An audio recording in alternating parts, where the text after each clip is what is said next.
In the quaint town of Willowbrook, Lila Mitchell led an ordinary life as a librarian. Her days were spent surrounded by books, and her evenings were filled with quiet strolls through the charming streets.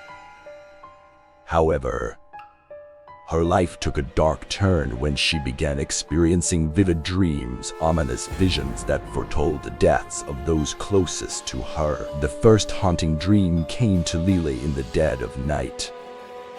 She found herself in a desolate cemetery, the air thick with an otherworldly chill. In the dream, her best friend, Daniel, stood at the edge of an open grave, his face etched with a mixture of fear and resignation. The vision was so vivid that Lila could feel the damp earth beneath her feet and hear the mournful wind that whispered through the headstones. Shaken by the intensity of her dream, Lila couldn't shake the feeling that it held a deeper meaning. The next morning, she hesitantly reached out to Daniel, recounting the eerie vision. He brushed it off with a nervous laugh, attributing it to stress or an overactive imagination. Days later, news of Daniel's sudden death reached Lila. The details mirrored her dream: the open grave, the mournful wind. The unsettling realization that her dreams held a grim power settled within her. Haunted by grief and the weight of her visions, Lila withdrew from her social circles. She couldn't bear the burden of foreseeing the deaths of those she cared about. Yet, the dreams persisted, each one more haunting than the last. In another vision, Lila saw her neighbor, Mrs. Turner, engulfed in flames in her own living room. The smell of burning wood and the desperate screams lingered even after Lila woke.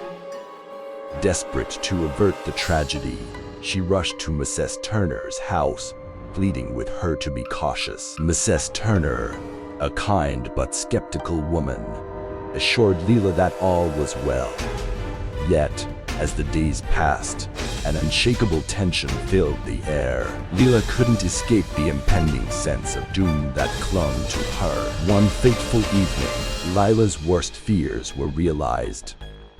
The smell of smoke permeated the air, and panic screams echoed through the neighborhood.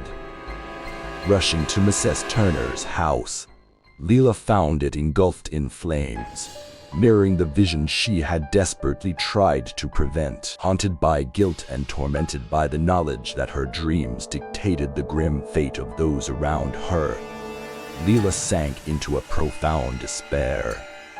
Each night brought a new vision, a relentless parade of death that shadowed her every waking moment. In a final desperate attempt to break free from the macabre cycle, Lila sought the help of a local medium, hoping to unravel the mysteries behind her dreams. The medium, a mysterious woman named Serafina, revealed that Lila possessed a rare gift, an ancient connection to the realm beyond. Serafina guided Lila through a harrowing ritual, aiming to sever the link between her dreams and the impending deaths. In a dimly lit room, surrounded by flickering candles, Lila felt the weight of the supernatural force lift from her shoulders. But with the relief came an unsettling truth: the dreams had not ceased, they had transformed.